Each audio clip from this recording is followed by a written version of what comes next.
자, 시청자 여러분 안녕하십니까? 유튜브 채널 JTB 뉴스가 선보이는 정치 주치의 신현영 의원입니다. 자, 안녕하세요, 의원님. 안녕하세요. 오랜만에 뵙죠, 의원님?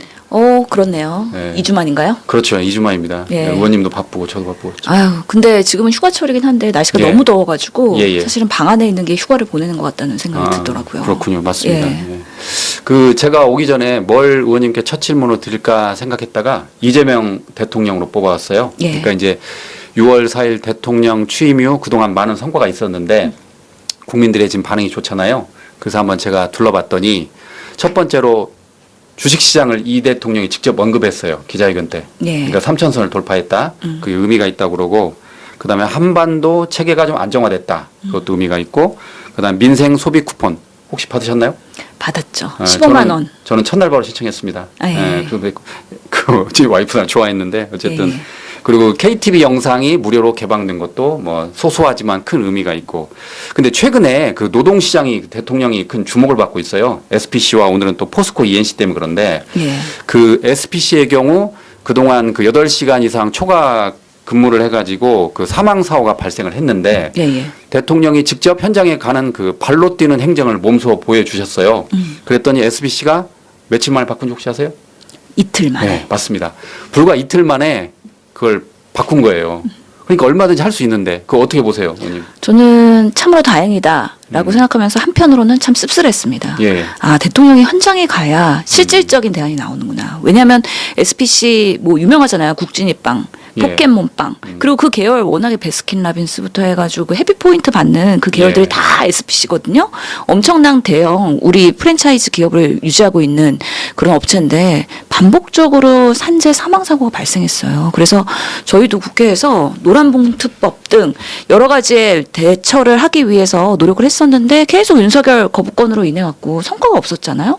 이번에 또 SPC에서 사망했습니다. 예. 언제? 새벽 2시? 예. 밤 12시간 근무하는 2교대 근무하는 상황이었어요. 그러다 보니까 이게 제빵기계에 끼었다 보면은 이게 사망, 목숨까지 잃을 수 있는 아주 위기의 상황인 것인데 왜 그럼 이재명 대통령의 경우에는 사실은 소년공무 출신이기 때문에 노동자 출신 그리고 이런 산재 피해자이기도 하잖아요. 그렇죠. 본인이 이 피해자죠. 부분을 예. 묵과할 수가 없었던 거죠. 현장에 달려갔고 그렇다면은 12시간씩 2교대 하는 근무의 문제점. 특히 밤새서 근무하는 경우에는요. 사실 병원에서도 저희가 3교대 하거든요. 예. 밤새 근무할 때 새벽 근무나 아니면 정말 밤 근무할 때는 정신이 몽롱할 수 있어요. 많이 필요하고 그런 경우는 거의 음주 상태에서 일을 하는 걸 수도 있다라는 페이퍼가 있을 정도로 정신이 맑지 않기 때문에 자칫하면은 조그만 사고에도 생명의 위협을 받을 수 있다. 이 부분을 지적을 하신 거죠. 예. 그러다 보니까 결국에는 지금 12시간씩 주 4회 근무하면 48시간 근무하는 거거든요. 그렇죠. 그러니까 50시간 근무 규정은 맞추는 거지만 이건 너무 과도한 근무이다. 이거에 대한 개선점을 빨리 내라라는 재촉을 했었고 이틀 만에 SPC가 대안을 마련한 것이 앞으로는 그 야간 근무를 12시간 아니고 8시간. 예. 으로 제한할 수 있도록 대안을 마련해야겠다. 그리고 2027년까지 2조 2교대를 20%로 최소화하겠다라는 여러 대안을 하면서 안전장치 강화를 위한 뭐 624억 원을 추가 투입하겠다. 이런 구체적인 실질적인 대안을 마련했거든요. 그래서 지금 반복되는 이런 산재 사망 사고에 있어서의 기업의 책임성 그리고 안전장치 마련 이런 부분에 있어서 국가가 변화하고 있구나. 이런 부분을 이재명 대통령이 주도하고 있구나. 이러면 상당한 그래도 성과이지 않을까. 우선은 산재 사망 사고를 당하신 많은 분들에게 먼저 위로와 그리고 삼가 고인의 명복을 빈다는 말씀과 함께 더 나은 대안을 위해서 우리 사회가 국가가 바뀌어야 된다라는 생각을 하게 됩니다. 예. 그러니까 그 대통령이 한 그 발언 중에 그게 좀 가슴에 와닿던데 그 한 달 월급 300만 원을 받는 노동자라고 해서 그 목숨값이 300만 원은 아니다라고 했었어요. 혹시 그 들으셨습니까? 예. 그렇습니다. 그 참 저도 그 가슴에 와닿던데 그러니까 이 대통령이 이렇게 챙기니까 늦게나마 이제 그 산업재 현장이 바뀌잖아요. 그런데 공교롭게도 지금 포스코 ENC인가요? 여기에서 또 그 대통령의 질타를 받았는데 포스코 ENC가 지금 올해 들어서만 4명이 사망을 했다는 거예요. 그러니까 대통령이 이거는 법률적 용어로 미필적 고의 살인이 아닌가라고 언급을 했어요. 예, 네. 대통령께서 똑같은 장소에서 똑같은 상황에서 반복되는 이런 사망 사고에 대해서는 분명히 문제가 있다. 좀 심하게 법률적 용어로 얘기하면 미필적 고의에 의한 이 범죄라고 살인이라고 규정을 지은 거죠. 어쩌다가 한번 발생한 거에 대해서는 그러면 이거는 예방하고 문제 점검하고 대안을 마련해서 예방을 한다 그러면은 어느 정도의 그런 우리 사회적으로 용인이 될 수 있는 부분인데 반복적으로 똑같은 상황에서 사망한다. 이거는 그 기업과 회사에서 방치했다고 볼 수 있는 거고요. 당연히 4명뿐만 아니라 앞으로도 계속해서 사망이 발생할 수도 있는 그런 열악한 환경에 우리 노동자들이 지금 이렇게 처해 있다는 상황이기 때문에 당연히 처우 개선해야 된다. 그리고 대통령께서는 포스코도 한번 현장 가봐야 되나라는 네. 말씀을 하실 정도로 오늘의 국무회의에서 생방송으로 얘기를 하신 만큼 이런 SPC보다 더 심각한 곳이 있었네? 이런 부분에 있어서는 기업장들 앞으로는 제도 마련 그리고 안전장치 마련 그리고 노란봉투법을 빠르게 추진하겠다라는 게 지금 민주당의 입장이지 않습니까? 그래서 7월 내에 처리하겠다라는 아주 이 부분에 타협이 없다. 강경한 입장을 보이고 있다는 말씀 드리고 싶습니다. 조금 전에 말씀하신 것처럼 지금 국무회의가 처음으로 공개됐어요. 국민의 알 권리 차원 그리고 투명한 그 국정 운영을 통해서 이렇게 국무회의를 첫 공개했는데 장관들이 아주 열심히 일하더라고요. 서로 손을 들고 막 질문하겠다는 그럴 수밖에 없는 거죠. 예전에 네. 윤석열 정부 같은 경우에는 대통령 모두 발언만 공개 그리고 다 비공개 전환. 그러니까 얘기를 안 해도 아니면 얘기를 하더라도 사실은 내밀하게 은밀하게 됐기 때문에 열심히 하는 부분에 있어서의 필요성이 상당히 조금 떨어졌을 수 있다. 그럼에도 불구하고 이제는 생방송으로 국민들한테 어느 부처의 장관이 어떤 발언을 하고 어떤 인식을 갖고선 대응을 얼마나 열심히 하는지에 대해서 국민들이 평가한다라는 면에서는 직접 민주주의의 그런 상황들이 더더욱 지금 강화되고 있는 거 아닌가. 그런 면에서는 사실 KTV도 이제는 실시간 송출할 수 있는 여러 가지 그런 좋은 여건이 마련되고 있는 거 아닙니까? 대통령실에서의 그런 기자간담이나 여러 가지의 컨텐츠들이 이제 모든 미디어들한테 공평하게 주어지고 있기 때문에 이런 부분에 있어서 빠른 속도 또 라이브 이런 부분을 국민들이 더 빠르게 전달받고 일하는 대통령, 일하는 이재명 정부에 대해서 평가하실 거라고 저는 생각합니다. 그러니까 그 강유정 대변인 그 브리핑 때도 보니까 기자들이 공부를 많이 해야 돼요. 왜냐하면 질문할 때 조금 이상하다 그러면 강유정 대변인이 오보입니다. 바로 그래버려요. 그래요. 자료가 주지 않았습니까? 그 이야기도 하고 또 얼마 전에는 또 그 누가 그렇게 이야기했어요. 이렇게 물어보니까 기자들도 공부를 많이 해야 돼요. 이제. 그러니까 이게 막 쇼츠로 돌아다니는 게 기자들이 질문하는데 어느 매체에 누구입니다를 오픈을 하고 그다음에 질문을 들어가잖아요.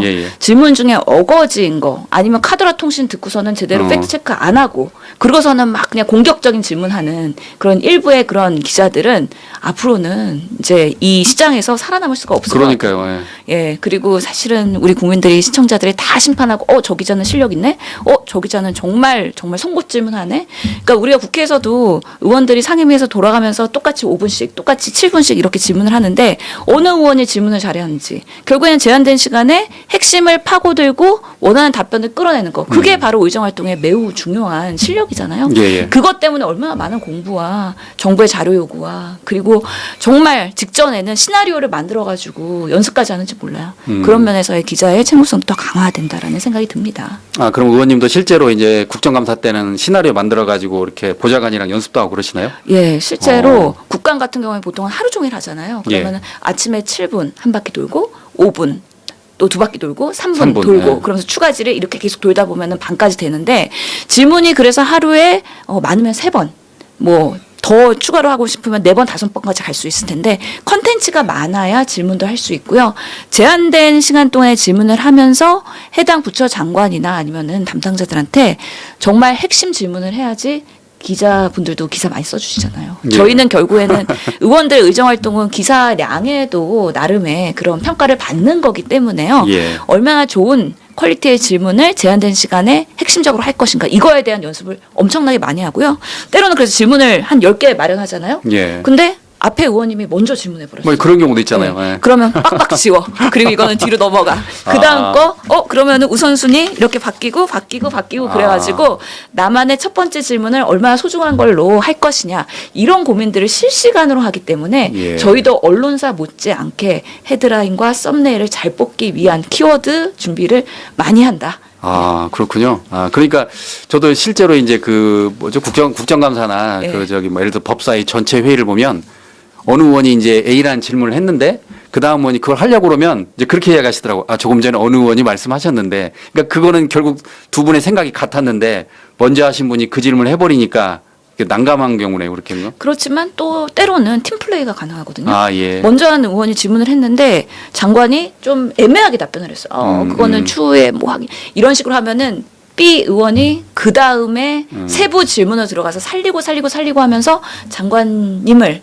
어떻게 보면 곤란하게 만들거나 아니면 정말 그 미비점을 드러나게 할 수 있는 팀플레이가 가능하기 때문에 팀킬. 예, 저희가 살리고 하는 것들이 중요하고요. 또 질문의 순서도 매우 중요하다. 그래서 누구나 더 먼저 하고 싶잖아요. 예. 그러다 보니까 공정하게 한 번씩. 예. 만약에 내가 오늘 제일 먼저 질문했다 그러면은 내일은 맨 마지막으로 질문하고 이런 식으로 순서가 로테이션식으로 간다라는 말씀을 드리고 싶고요. 예. 그러니까 참 미디어 변화가 큰 것 같아요. 그러니까 기존에는 그 지상파 방송만 있어가지고 지상파 방송은 말 그대로 시간에 한정을 받았는데 요즘은 유튜브라는 새로운 세계가 있으니까 뭐 대통령도 마음껏 국무회의를 공개하고 또 시청자들은 그걸로 판단을 하고 또 심지어 기자 브리핑까지 다 공개하고 일일이 다 일거수일투족을 어떻게 보면 감시받는 세상이니까 우리 의원님들도 그렇고 언론인들도 그렇고 정말 공부를 많이 해야 되는 세상이 된 것 같습니다. 예, 공적 책무에 있는 분들은 본인이 제대로 공부 안 하고 그냥 막 오면은요 무식이 소위 말해서 곧바로 탄로나는 그런 예. 상황에 우리가 살고 있기 때문에 얼마나 많은 정보량과 속도전입니까? 그런 면에서 사실은 너무 겉핥기로 가지 않고 또 그 와중에서도 깊은 질문을 할 수 있는 노력을 해야 된다. 그래서 세상이 너무 많은 정보와 사건과 사고가 많기 때문에 모든 걸 내가 다 잘할 수는 없고요. 내가 잘할 수 있는 분야를 집중적으로 케어하는 게 매우 중요하다. 그런 면에서 이런 노동의 문제에 대해서는 이재명 대통령이 이번에 꼭 해결하고 가겠다. 그런 면에서 노동부 장관도 임명을 그 민주노총의 전 출신 간부로 한 거 아니겠습니까? 그래서 저는 의사로서는 보면 이 노동 문제가 계속 산재 사망이 계속 나올수록 이 야간 노동 그리고 불규칙한 노동 이게 건강에 매우 해악이 되거든요. 예. 그런 면에서 아까도 음주, 알코올 어느 정도의 그런 취한 상태에서 몽롱한 상태에서 일하게 되면 사고가 나는 것처럼 저희가 그렇기 때문에 컨디션 관리가 매우 중요한데요. 보고되고 있는 걸로 보면 우리나라에도 아직도 10%에서 15% 사이에 야간 노동자들이 심야에 일을 하고 있고요. 이런 분들은 의학적으로도 심혈관 질환의 발생이 높아지고 그리고 여러 가지 고혈압이나 당뇨 같은 만성 질환 발생도 유병률이 높아지고요.